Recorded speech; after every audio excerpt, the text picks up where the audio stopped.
ایک Urdu folk tell میں داستان امیر حمزہ کی پہلی کتاب سے 5ویں کہانی سنیں گے اور اس کا نام ہے شہزادہ نوشیروان۔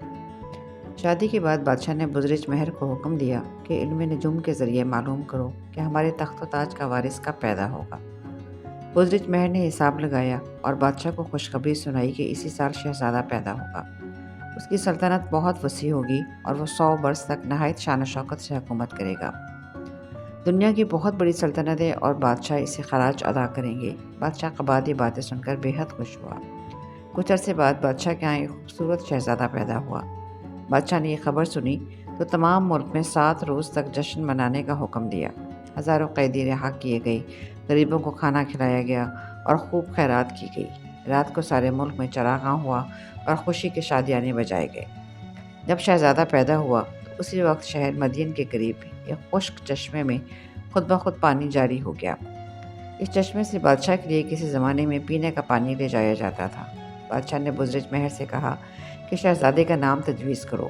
اس نے کہا، حضور، شہزادہ بہت خوش قسمت اور مبارک قدم ہے۔ اس کے آتے ہی خشک چشمہ رواں ہوا ہے، اس لیے میں اس کا نام نوشیروان تجویز کرتا ہوں۔ بادشاہ نے یہ نام بہت پسند کیا اور بزرج مہر کا منہ موتیوں سے بھر دیا۔ نوشیروان کی پیدائش کے 11 روز بعد بزرج مہر کو معلوم ہوا کہ حبشی غلام بختیار کے ہاں میں بھی لڑکا پیدا ہوا ہے۔ یہ لڑکا وزیر القش کا نواسہ تھا۔ بزرج مہر بختیار کے گھر گیا، لڑکے کو دیکھا اور اس کا نام بختک رکھا۔ جب نوشیروان 4 برس کا ہوا تو بادشاہ نے بزرج مہر سے کہا کہ اب شہزادے کی تعلیم کا بندوبست ہونا چاہیے اور یہ کام تم سے بہتر کوئی نہیں کر سکتا۔ نوشیروان کو بزرج مہر کے حوالے کر دیا گیا اور اس نے شہزادے کو پڑھانا شروع کیا۔ چند روز بعد بزرج مہر نے بختیار کے بیٹے بختک کو بھی پڑھانے کے لیے بلوایا اور ان دونوں کو چند برس کے بعد اتنے علم سکھا دیے کہ بڑے بڑے عالم فاضل حیران رہ گئے۔ لیکن نوشیروان اور بختک میں فرق تھا۔ نوشیروان نہایت ذہین، فرمانبردار، خوش اخلاق اور خوبصورت تھا اور بختک بدتمیز اور بد مزاج تھا۔ اس کا دماغ بھلائی کے کاموں کے بجائے برائی کے کاموں میں زیادہ چلتا تھا۔ اپنے استاد بزرج مہر کی بے عزتی کرنے میں اسے بڑا مزہ آتا۔ جان جان کر ایسی حرکتیں کرتا کہ بزرج مہر کو صدمہ پہنچے، مگر وہ خاموش رہتا۔ کوئی نصیحت بختک پہ کارگر نہ ہوتی اور وہ من مانی کرتا۔ وہ اپنی ماں سے کہا کرتا کہ بزرج مہر نے میرے نانا کو مروایا ہے، میں اس سے بدلہ ضرور لوں گا۔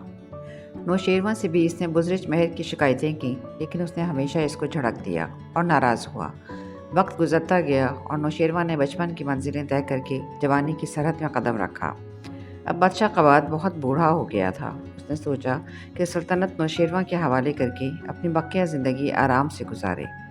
اس نے بزرج مہر سے مشورہ کیا۔ اس نے بھی بادشاہ کی یہ رائے پسند کی، لیکن یہ مشورہ بھی دیا کہ پہلے نوشیروان کی شادی ہو جائے۔ انہی دنوں چین سے سوداگروں کا ایک قافلہ مدین آیا اور ان میں سے ایک سوداگر کی ملاقات بزرج مہر سے ہوئی۔ باتوں باتوں میں سوداگر نے ذکر کیا کہ چین کے بادشاہ کی بیٹی اتنی خوبصورت ہے کہ کیا کوئی پری ہوگی۔ کیا ہی اچھا ہو کہ نوشیروان جیسے عقل مند، خوبصورت اور عالم فاضل شہزادے کی شادی چین کے بادشاہ کی بیٹی سے ہو۔ ایسا معلوم ہوتا ہے کہ قدرت نے ان دونوں کو ایک دوسرے کے لیے بنایا ہے۔ سوداگر نے شہزادی کی اتنی تعریفیں کی کہ بزرج مہر سوچنے لگا کہ چین کا بادشاہ بھی بہت بڑی سلطنت کا مالک ہے اور شان و شوکت میں بھی کسی طرح ہمارے بادشاہ سے کم نہیں۔ اگر ان میں رشتہ داری ہو جائے تو بہت اچھا ہو۔ یہ سوچ کر وہ قباد بادشاہ کے محل میں گیا اور اس سے یہ بات کہی۔ بادشاہ نے بھی اس کی رائے پسند کی اور حکم دیا کہ تم فوری طور پر چین جانے کی تیاری کرو اور نوشیروان کی شادی کا بیان چین کے بادشاہ سے کرو۔ بادشاہ نے بے شمار ہاتھی، گھوڑے اور ہیرے جواہرات تحفے کے طور پر بزرج مہر کے ساتھ کیے۔ ان کے علاوہ 1000 غلام اور سپاہی بھی اس کے ہمراہ روانہ کیے۔ چین کے بادشاہ کو خاقان اعظم کہتے تھے۔ اسے جب پتہ چلا کہ ایران کے بادشاہ کا وزیر آ رہا ہے تو وہ بہت خوش ہوا اور اس کے استقبال کے لیے اپنے فوجی سرداروں اور 4 بیٹوں کو بھیجا۔ ان لوگوں نے بڑے ادب و احترام سے بزرج مہر کا استقبال کیا اور اسے خاقان اعظم کے دربار میں لے گئے۔ بزرج مہر نے بادشاہ کو جھک کر سلام کیا اور جو تحفے لایا تھا وہ خاقان کی خدمت میں پیش کیے۔ خاقان اعظم نے اسے اپنے قریب بٹھایا اور باتیں کرنے لگا۔ بزرج مہر نے خاقان اعظم سے اپنے آنے کا مقصد بیان کیا اور نوشیروان کی اتنی تعریفیں کی کہ وہ اس سے اپنی بیٹی کی شادی کرنے کے لیے رضامند ہو گیا اور کہا کہ یہ میری خوش قسمتی ہے کہ نوشیروان جیسا شہزادہ میرا داماد ہو۔ اس نے اسی وقت اپنے درباریوں اور سرداروں کو حکم دیا کہ شادی کی تیاری کی جائے۔ بزرج مہر خاقان اعظم سے رخصت ہو کر اپنے ملک میں آیا اور بادشاہ قباد کو یہ خوشخبری سنائی کہ چین کا بادشاہ اپنی بیٹی سے نوشیروان کی شادی کرنے پر آمادہ ہے۔ قباد بہت خوش ہوا اور یہاں بھی شادی کی زور و شور سے تیاریاں ہونے لگیں۔ ملک میں ہر طرف خوشی کی لہر دوڑ گئی۔ 3 ماہ بعد نوشیروان کی شادی بڑی دھوم دھام سے چین کی شہزادی مہر انگیز کے ساتھ ہو گئی۔ چین کے بادشاہ نے اپنی بیٹی کو سونے چاندی کے اتنے زیور اور برتن دیے کہ جن کا شمار ممکن نہ تھا۔ اس کے علاوہ اعلیٰ درجے کے ریشم کی 10,000 پوشاکیں بھی دیں۔ 1,000 لونڈے غلام بھی شہزادی کی خدمت کے لیے چین سے بھیجے گئے۔ دونوں ملکوں میں کئی ماہ تک شادی کا جشن ہوا۔ ایک دن کے بعد بادشاہ نے بزرج مہر کو بلایا اور کہا، تم دیکھ رہے ہو کہ میں بہت بوڑھا ہو گیا ہوں۔ حکومت کا کام سنبھالنا میرے لیے مشکل ہو گیا ہے۔ میں چاہتا ہوں کہ حکومت اپنے بیٹے نوشیروان کے سپرد کر دوں۔ تمہاری کیا رائے ہے؟ مجھے حضور کی رائے سے اتفاق ہے، بزرج مہر نے ادب سے جواب دیا۔ نوشیروان کو تخت پر بیٹھنے اور سلطنت کا کام انہیں سنبھالنے دیجیے، لیکن ایک بات میں کہنا چاہتا ہوں، اجازت ہو تو عرض کروں۔ ہاں ہاں، بڑے شوق سے کہو، بادشاہ نے کہا۔ میں چاہتا ہوں کہ تخت پر بٹھانے سے پہلے نوشیروان کے ہاتھوں میں ہتھ کڑی اور پاؤں میں بیڑی پہنا کر اس کو 40 دن تک قید خانے کی تنگ اور اندھیری کوٹری میں رکھا جائے۔ یہ سن کر بادشاہ قباد سخت حیران ہوا۔ اس کی سمجھ میں نہ آیا کہ آخر اس حرکت کا مطلب کیا ہے۔ کہنے لگا، میں جانتا ہوں کہ تمہاری کوئی بات بھی دانائی سے خالی نہیں ہوتی۔ اس میں بھی نوشیروان کے لیے کوئی بھلائی اور بہتری ہوگی۔ تمہیں پورا اختیار ہے، جو چاہو کرو۔ بزرج مہر نے بادشاہ سے اجازت پا کر اسی روز شہزادہ نوشیروان کا شاہی لباس اتروا کر اسے قیدیوں کے سے کپڑے پہنائے، ہاتھوں میں لوہے کی ہتھکڑیاں اور پاؤں میں بیڑیاں ڈالیں اور قید خانے میں بھجوا دیا۔ 40 دن تک شہزادے کے ساتھ قید خانے میں وہی سلوک ہوا جو دوسرے قیدیوں کے ساتھ ہوتا تھا۔ 41ویں دن بزرج مہر گھوڑے پر سوار ہو کر وہاں آیا، شہزادے کو قید خانے سے نکالا اور حکم دیا کہ وہ گھوڑے کے آگے آگے پیدل چلے۔ اسی طرح بازاروں میں اسے گھماتا پھراتا بادشاہ کے محل میں آیا۔ پھر کوڑا منگوا کر زور زور سے 3 کوڑے شہزادے کی پیٹھ پر مارے۔ تکلیف اور درد سے نوشیروان کے آنسو نکل آئے، لیکن اپنے استاد کا اتنا روب اس کے دل میں تھا کہ ذرا بھی جو نہ کی۔ اس کام سے فارغ ہو کر بزرج مہر نے تلوار نکال کر شہزادے کو بھی اور ادب سے گردن جھکا کر کہا، شہزادے، یہ گردن حاضر ہے۔ میں نے آپ کی شان میں جو گستاخی کی ہے اس کی سزا یہ ہے کہ اس تلوار سے میری گردن اڑا دی جائے۔ نوشیروان ہنس پڑا، بزرج مہر کو گلے سے لگایا اور کہنے لگا، آپ میرے استاد ہیں، آپ کے مجھ پر اتنے احسان ہیں کہ ان کا بدلہ میں زندگی بھر چکا نہیں سکتا۔ اگر آپ نے مجھے 40 دن قید خانے میں رکھا، بازاروں میں پیدل پھرایا اور کوڑے مارے تو ضرور اس میں میری ہی کوئی بہتری ہے، لیکن میں نہ سمجھ سکا۔ بزرج مہر نے نوشیروان کی پیشانی پر بوسہ دیا اور کہا، میں نے یہ کام اس لیے کیا کہ تم عنقریب اپنے باپ کی جگہ اس سلطنت کے مالک بننے والے ہو۔ تخت و تاج تمہارے حوالے کر دیا جائے گا اور تم بادشاہ کہلاؤ گے۔ میں نے تمہیں قید میں اس لیے رکھا کہ تمہیں معلوم ہو کہ قید خانے میں کیسی کیسی تکلیفیں برداشت کرنی پڑتی ہیں اور تم کسی بے گناہ کو قید نہ کرو۔ دوسرے یہ کہ جو غلام اور خادم تمہاری خدمت کریں اور تمہاری سواری کے آگے آگے دوڑیں، ان کی قدر کرو۔ تیسرے یہ کہ کسی کو بے قصور مت مارو۔ تم نے خود کوڑوں کی مار کا مزہ چکھ لیا ہے، اس لیے مجھے یقین ہے کہ کسی بے گناہ کو کوڑوں کی سزا نہ دو گے۔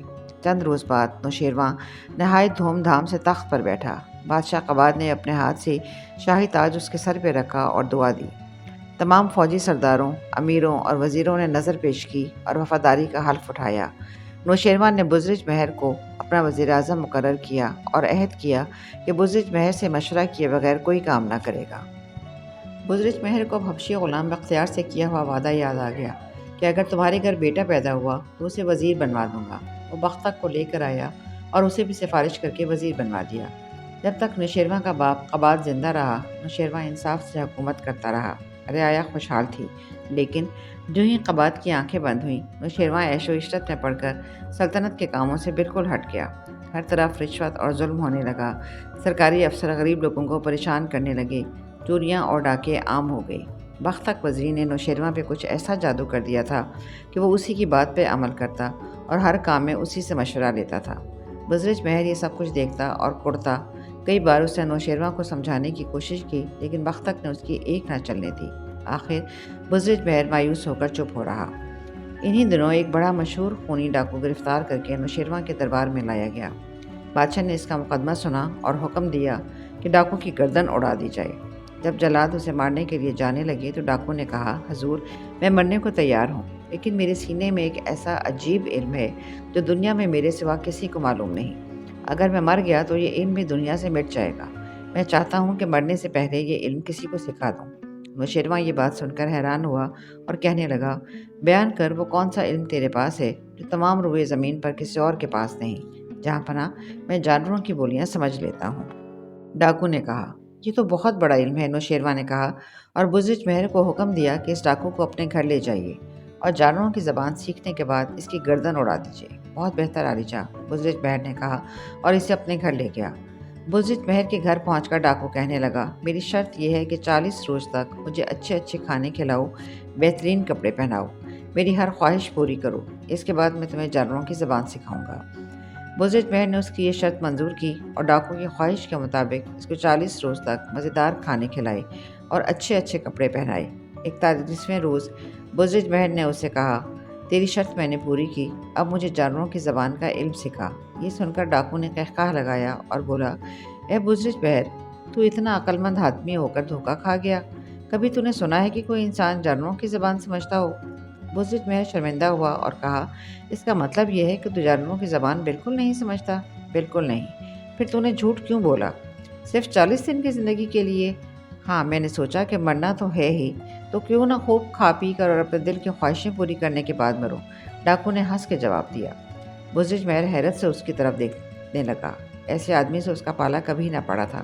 وہ بولا، اگر تو سچے دل سے وعدہ کرے کہ آئندہ کبھی ڈاکا نہیں مارے گا اور نہ خدا کی مخلوق کو ستائے گا تو میں تیری جان بخشی کے لیے تیار ہوں۔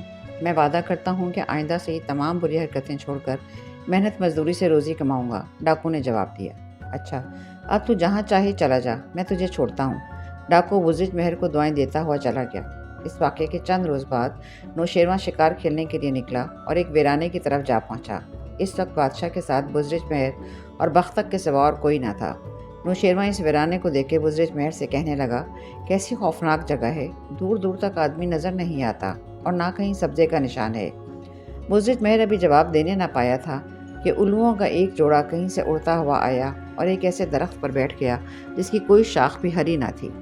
آدمیوں کو اپنے قریب دیکھ کر الو آوازیں نکالنے لگے۔ نوشیروان نے پوچھا، کیا تم نے اس ڈاکو سے جانوروں کی زبان سمجھنے کا علم سیکھ لیا تھا؟ جی ہاں حضور، سیکھ لیا تھا، بزرج مہر نے کہا۔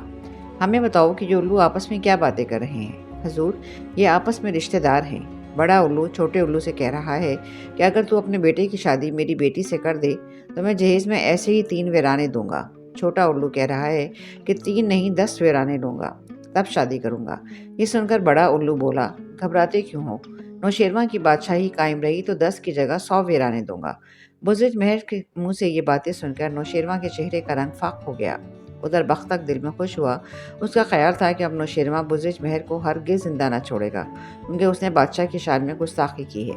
لیکن نوشیروان سمجھ گیا کہ استاد بزرج مہر نے اسے الو کی باتیں سمجھانے کے بہانے نصیحت کی ہے کہ اگر میں نے سلطنت کی طرف دھیان نہ کیا تو ایک دن پورا ملک ویرانہ بن جائے گا۔ اس نے آگے بڑھ کر بزرج مہر کو سینے سے لگا لیا اور کہا، استاد بزرج مہر، آپ نے میری آنکھیں کھول دیں۔ میں اپنا فرض بھول بیٹھا تھا، اب عہد کرتا ہوں کہ آئندہ غفلت نہ کروں گا۔ اس نے مدین میں آتے ہی اعلان کرا دیا کہ بادشاہ ہر فریادی کی فریاد خود سنا کرے گا اور ظلم کرنے والے کو سزا دے گا۔ اس اعلان کے ساتھ ہی بادشاہ نے عدل و انصاف کے تخت پر بیٹھ کر ایسے فیصلے کیے کہ لوگ اسے نوشیروان عادل کہہ کر پکارنے لگے۔ چند ہفتوں کے اندر اندر ساری برائیاں مٹ گئیں اور لوگ بادشاہ کی جان و مال کو دعائیں دینے لگے۔ امید ہے آپ کو آج کی کہانی پسند آئی ہوگی۔ اگر آپ مزید ایسی اچھی کہانیاں سننا چاہیں تو ہمارے چینل کو ضرور سبسکرائب کریں۔